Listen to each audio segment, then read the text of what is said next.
Hey guys, here's how to make no-fail sundubujigae.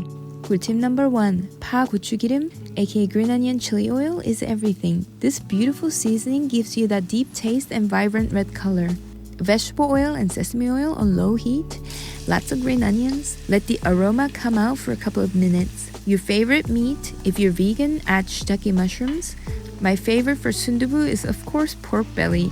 I'm rendering out delicious fat from the pork belly here. Onion and garlic and cook for another minute. Gochugaru and brown sugar and keep cooking. Keep everything on low heat because burning will produce a bitter flavor. The life of sundubu is gochugaru, so make sure you use high quality gochugaru. Finally, soy sauce and just a hint of gochujang. 꿀tip number 2, less is more. Trust me, don't add other vegetables. Keep it pure.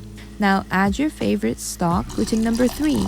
Resist the urge to add more stock. You need much less liquid than you think because tofu is going to release a lot of water, and let it come to boil. Now add sundubu. Don't break it up too much. Boiling will break it up further. Close the lid and let the tofu cook for a few minutes. After tofu is cooked, you must taste it here and add a desired amount of salt. Usually jjigae, Korean stew, should be slightly on the salty side so you eat with rice. Hint of black pepper, and don't forget fresh green onions and chili peppers just before eating. Egg is optional, but don't stir it up too much if you add it. Now enjoy the sundubu heaven.